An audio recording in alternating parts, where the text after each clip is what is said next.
நம்மளை அங்கே விட்டுருக்கிறது வந்து பகவான் வந்து அவருக்கு பிள்ளைகளான நம்மளை தான் அங்கே விட்டுருக்காரு. என்னத்துக்கு விட்டுருக்காரு, எதுக்கு விட்டுருக்காருங்கிறத நான் சொல்லி நீங்கள் அறியணும். அதுதான் நான் இப்போ உங்கள்கிட்ட சொல்கிறேன். நீங்கள் ஒரு பிள்ளைய காலேஜ் விடுவீங்க, ஸ்கூலுக்கு விட்டு காலேஜ் விடுவீங்க. அந்த பிள்ளை காலேஜில் ஃபஸ்ட்டு மார்க் வாங்கிட்டு உடனே வேலை கிடைக்குமா கிடைக்காதா? கிடைக்கும். அதே போல் பகவான் உங்களை எங்கே விட்டுருக்கிறதுக்கு என் பிள்ளை நல்ல ஒழுக்கமாக என்னையே நினச்சி வாழ்வான், நான் அவனை மோட்சத்துக்கு எடுத்து இனி பிறவா வரம் கொடுப்பான் அப்படின்னு சொல்லுவார். அப்படி நினச்சி தான் நம்ம எல்லாரும் எங்கள் விடு. நம்ம இங்கே வந்தோடனே பொஞ்சாதி பிள்ளை எல்லாருக்கும் பணம் சேர்க்கணுங்கிற ஒரே ஆவேசத்திலேயே வரும், ஆவேசத்திலேயே வாழ்வோம். வாழ்ந்து வாழ்ந்து வாழ்ந்து சாகக்கூடிய காலத்தில் என் பிள்ளை பேரன் நினச்சே சாவும். செத்த உடனே அதே குடும்பத்தில் தானே பகவான் பிரயோஜிக்கும். மக்கா நீ என்ன நினச்சி சாவல்லையடா, நான் உனக்கு இவ்வளோ செய்த நீ என்ன நீ எள்ளு போலையும் வைக்கலையே, உன் பிள்ளைகளையும் உனக்கு பேர பிள்ளைகளையும் தானே நினச்சா, என்ன நீ வைக்கல இல்லைடா. மாதம் 3 மழை பெய்விச்சேன், இந்த பூமியில் எல்லா உணவுகளும் உனக்கு தந்த புறவைக்கு நீ என்ன நினச்சி சாவல்லையே, உன் பேரனையும் பிள்ளைகளையும் நினச்சி தான் நடச்சாத்தா, நீ அந்த குடும்பத்தில் நானே பரடாமோனே அப்படின்னு பிரயோஜிக்கிறார். அவருக்கு ஒரு விஷயமே இல்லை. கடவுள் உலகத்தில் பெரிய புனிதமானவரும் நல்லவரும் அப்படிங்கிற ஒரு கட்டம். இன்னொரு கட்டம், உலகத்தில் பெரிய கூறனும் மனசாட்சியே இல்லாத ஒரு ரீதி தான் கடவுள். இந்த ரெண்டும் கடவுள் தான். மனசாட்சியே இல்லாமல் பெருமாறுறதும் கடவுள் தான், மனசாட்சியோட பெருமாறுறதும் கடவுள் தான். இதுக்கு அர்த்தத்தை அவன் சொல்லட்டா. நீங்கள் என்னைக்கும் போய் அவரை கும்பிட்டுக்கிட்டு இருந்தாலோ, அவரை நினச்சிக்கிட்டு இருந்தாலோ, ஒரு நாளைக்கு ஒரு நிமிஷம் நினச்சிக்கிட்டு இருந்தாலோ உங்களுக்கு அவர் என்னது? கடவுள். எதுவுமே நினைக்காம கண்டுக்கிடாமே இருந்தா உங்களுக்கு அவர் யாரு? எதிரி. அதுதான் கடவுள், வேற எதுவுமே கிடையாது. நான் சொன்ன மாதிரி பிள்ளைய காலேஜ் கொடுத்திய அவன் ஃபர்ஸ்ட் மார்க் வாங்கி ஜெயிச்சுட்டான்னு சொன்னா உடனே அவனுக்கு வேலை.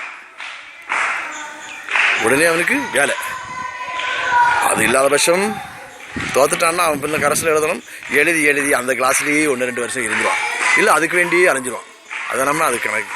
நீங்கள் நினச்சி பாருங்க, அம்மாமாருக்கு தெரியும் ஆம்பளை அனுபவிச்சாருமா, அனுபவிக்காமல் அறியது அம்மாமார் பெண்கள்.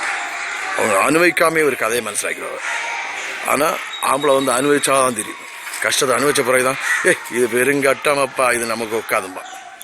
அம்மாமார் அப்படி இல்லை, பார்த்தவொடனே சொல்லிடும் இது பெருங்கட்டம், நம்ம அதில் போய் கை வச்சப்படாது. அதுதான் அம்மாமாருக்கும் ஐயமாருக்கும் வித்தியாசம். அதுதான் அம்மாமார் எல்லா குழந்தைகளையும், பெரிய குழந்தைகளெல்லாம் ஆன்மீகத்திலையும் பகவானுக்கு உபகாரத்தையும் சொல்லி வளர்க்கணும். அம்மாமார் சொல்லுவாங்க பிள்ளைகிட்ட, பிள்ளை மக்களே, இந்த பூமியில் உணவும் விஷமும் பூமியில் தான் வருது, நல்லதும் கெட்டதும் பூமியில் தான் இருக்குது, கடவுளும் மனுஷனும் பூமியில் தான் இருக்கும். அதனால கடவுளை எப்பவும் மனசுக்குள்ளே நினச்சிக்கணும். ஒரு வாரத்தில் ஒரு நாளாக போய் கடவுளை கோயிலில் போய் கும்பிடணும். டெய்லி வீட்டுக்குள்ளே கும்பிடணும். டெய்லி ஒரு 5 நிமிஷம் ஆகுது. எந்த மதக்காரங்களாக இருந்தாலும் சரி, கிறிஸ்துவ மதக்காரங்களாக இருந்தாலும் அவங்களுக்கு ஒரு மந்திரம் இருக்குது, அந்த மந்திரத்தை சொல்லிக்கலாம் 5 நிமிஷம். இந்த முஸ்லீம் மதக்காரர்களுக்கும் ஒரு மந்திரம் இருக்குது, அந்த மந்திரத்தை 5 நிமிஷம் சொல்லி டெய்லி உங்களுக்காக வேண்டி சொல்லுது. உங்களுக்காக வேண்டி நீங்கள் சொல்லணும். எனக்காக வேண்டி நான் சொல்ல மாதிரி உங்களுக்காக வேண்டி நீங்கள் சொல்லணும். எனக்காக வேண்டி அப்படின்னா நீங்கள் சொல்லணும், பகவானே அடுத்த ஜென்மம் எனக்கு பூமியில் ஒன்று வேண்டாம், என்ன பிறகு செய்யாதையும் அப்படின்னு கெஞ்சி கேட்டுக்கணும். ஒரு விஷயம், ஏன் நீங்கள் அடுத்த ஜென்மத்தை பற்றி கேட்காத நீ ஏன் நான் சொல்லுன்னா பெரிய கூறதை ஒரு விஷயம் கேட்டுடுங்க. ஒரு தாயோட வயிற்றில் இருக்க குழந்தை 7வது மாதத்துல இருந்து 9வது மாதம் 10 மாதம் வரைக்கும் பிறக்க அந்த செகண்ட் வரைக்கும் அவன் புனர்ஜென்மம் செய்த ஓர்மை இருக்கும். புனர்ஜென்மம் செய்த ஓர்மையும் புனர்ஜென்மம் செய்த எல்லா கஷ்டப்பாடையும் அந்த கர்ப்ப பாத்திரத்துக்குள்ள வச்சு அனுபவிக்க வைக்கிது. எல்லாம் ஓர்மையில் வரும், கை கால் நீட்ட முடியாது, குத்தி தான் அப்படி இருக்கணும். அது கொடுஞ்சரைங்கிறது அம்மைக்கு கர்ப்ப பாத்திரம். அந்த 3 மாதம் ஓர்மை வரும்னா புனர்ஜென்மம் செய்கிறது. பிறகு இனி பிறக்கக்கூடியது என்னென்ன ஆளுக்கு தான் நம்ம பிறக்குங்கிறது தெரிஞ்சு அந்த பிள்ளை இருக்குமா. அப்போ இது என்னென்ன கஷ்டம் எல்லாம் செய்தவன், என்னெல்லாம் கொடுமை செய்தவன் தப்பு பண்ணி சொன்னா அந்த தப்பு பண்ணி நினைச்சாலுமா அப்பா இவனுக்கா என்ன பிறகு செய்தான்னு சொல்லிட்டு கேட்குமா. ஏன்னா இவனுக்கா பிறகு செய்தா அவனுக்கு பிள்ளை அவனுக்கு குடும்பத்தில் உள்ளவன் தான், ஆனால் இவனுக்கு தான் பிறகு செய்தானே அந்த சிசு கேட்குமா.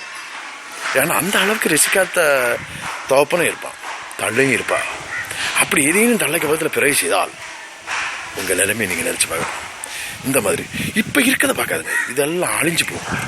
அது இந்த நம்ம கண் கொண்டு பார்க்கறதெல்லாம் அழிஞ்சிடும். நம்ம கண் அழியுது மாதிரி கண் கொண்டு பார்க்க எல்லாமே அழிஞ்சு போகும். உண்மையான ஒன்று இறைவன் மட்டும்தான் நமக்கு உண்மை. அவரை மட்டும் நீங்கள் பிடிக்கணும். நீங்கள் வந்து பகவானே அப்படின்னு சொல்லிட்டு கர்த்தரே அல்லாவே அப்படின்னு சொல்லியது இல்லை, அது 5 நிமிஷம் நீங்கள் சொல்லணும். சொல்லி அவருக்கு அன்பை படுறோம். யாருக்கிட்டையும் சீனம் கொள்ளக்கூடாது. அதுக்கு தான் அவை பாட்டி சொன்னாங்க 60 சினம், 6 சீனம் கொள்ள இங்கே ஒன்றா இல்லை, எல்லாமே ஒரு நைஸ் கேஸ் தான். அதுதான் 60 சினம், 6 சீனம் கொள்ளாத, யாருக்கிட்டையுமே சீனம் கொள்ளாமல் நம்ம வந்து இந்த பூமியில் இருந்து பகவானுக்கு வேண்ட பிள்ளையா இருந்து பகவானே அப்படின்னு நினைச்சு பகவானே நினைச்சு அப்படியே நம்ம உயிரை விட்டோம்னா இறைவன்கிட்டே போய் சேரலாம். 2வது பிறவியே கிடையாது. ஆனால் நம்ம பொஞ்சாதி பிள்ளை அப்படின்னு நினைச்சோம்னா போச்சு. அம்மாமாரும் நம்ம பிள்ளை நம்ம புருஷன் அப்படின்னு நினச்சிக்கிட்டு சேர்த்தா போச்சு. இதில் ஒரு பெரிய முக்கியமான விஷயம் என்னென்னா, ஒரு நல்ல மனைவி ஒரு புருஷனுக்கு கிடைச்சாச்சுன்னா அவன் அவளை நினைச்சே வாழ்ந்து அவ கூட இவ்வளோ அவனுமா சேர்ந்து பிறகுடைய பிள்ளையை நினைச்சு லாஸ்ட் வரைக்கும் நினைச்சிருவான். பிறகு பின்ன அதே குடும்பத்தில் பிறப்பான். காரணம் அவன் அதை பற்றி எதுவுமே கேட்கல, எனக்கு இனி பிறவா வர வேணாம்னு கேட்கல. ஏன்னா அவனுக்கு விஷயமும் தெரியாது, அவன் கேட்கவே இல்லை, அங்கே பிரவேசிவான். அதே போல் ஒரு அழகான ஒரு புருஷன் கிடைச்சா அந்த அழகான புருஷன் கிடைச்சாச்சுன்னு, ஏன்னா அந்த பெண் வந்து அவனையும் நினச்சி அவன் சொல்லக்கூடிய வார்த்தையும் கேட்டு சுவிச்சு அதில் குழந்தையும் பார்த்து அப்படியே இருந்து மோச்சம் கிடைக்காமையே இறந்து போவான். அதே குழந்தைப்பத்தில் பின்னும் பிரவேசிவார்.